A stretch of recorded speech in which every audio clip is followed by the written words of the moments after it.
Hello, good morning everyone. My name is Amy Jenkins and I am a visual arts instructor with Young Audiences of Louisiana. And today we have a wonderful exhibit for you up here with some of our students who are actually going to be working through one of our lesson plans as we talk you through our lesson plan. Today we have an exhibit of a project called Flying Machines, and it's a multi-step project that comes with amazing results. As you can see, we have a lot of examples of the artwork that these students have done and some of our other students from other schools.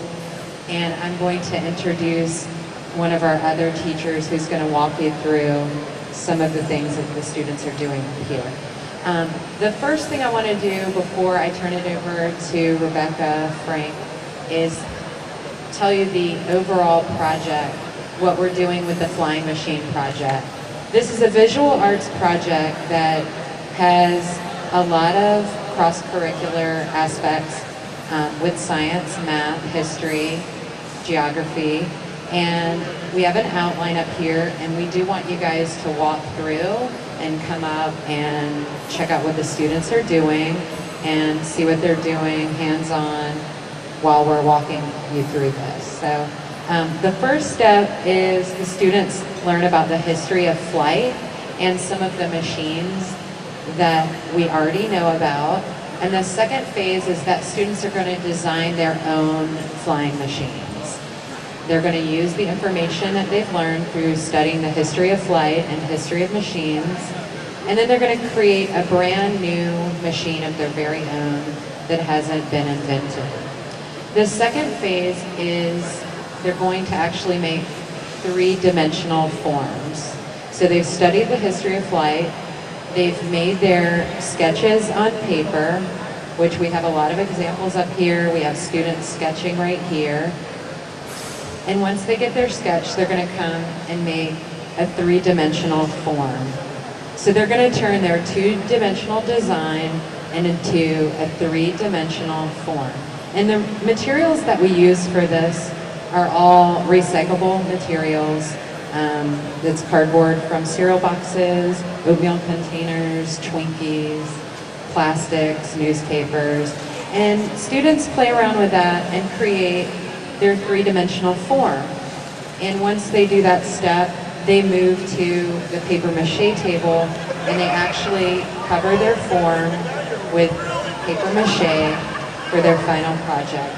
And then they go to a painting table and they will do final touches with paints and any finishing that they want to do. Small details they'll add at the last table when they're doing their painting, but that's the overview. That's the overview of the project. And now I'm going to turn it over to Rebecca Frank. She is one of the visual arts teachers who has been working with these kids that you see up here. So here she is. Thanks, Amy. Good morning, everybody. Good morning. Welcome to New Orleans. One of the greatest things about working with a lesson plan that is so organized is that it is easily adaptable for other academic lesson plans and for other age groups.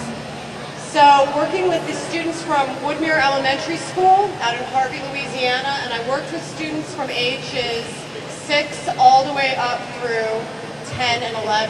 So first, second grade, all the way up through 5th grade, and I found that Amy's lesson was very easily adaptable for both younger students as well as more advanced students. In addition to studying about the history of flight, science terms, things like helium versus hydrogen, rocket power, aerodynamics, we were able to bring in literary terms, talking about the idea of flight as it relates to independence, as it relates to our ideas of freedom, how it makes us feel emotionally. We were able to talk about the differences in basic vocabulary, what is gliding versus what is flying versus what is floating. We were able to bring in math when we mixed up our paper mache. We were also able to bring in lesson plans about mixing colors, painting, and it was very successful, I think, for everybody involved. Let's talk to some of our students. So, Jordan, why don't you tell us one of the most important parts of this lesson?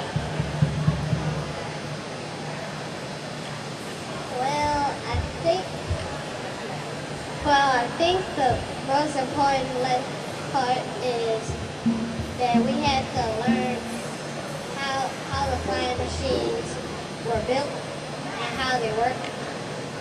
What's the most interesting part of the history of flying machines for you? When the first time they used hot air balloons in the Civil War. So that's something that we learned in addition to the scientific terminology, was that the Civil War was the first time in the United States when flying machines were used in warfare, which was hot air balloons. Great. And what was your favorite part of the actual art process? My favorite part was when we started building our flying machines and putting together the paper mache. Putting together the paper mache? Great. What is paper mache made out of? Who can tell our audience? Paper mache is made out of flour and water. And what else? A little bit of? Salt. Can somebody tell me why we add salt to paper mache here in Louisiana? We use salt to make it dry very fast. It helps it dry faster in the humidity of Louisiana. So as you can see, these kids not only created an art project, but they really were able to learn step by step the process, how to create it, as well as the history behind why they're doing what they're doing. Please feel free to come up, talk to the children. They're ready to answer your questions. I shouldn't say children, I should say young adults. Some of you are going into middle school. And you can see at each table the various steps of the process, as well as all of our final projects, our historical timeline, and our design. So please feel free to come up on the stage and interact. And thank you very, very much. Have a great day.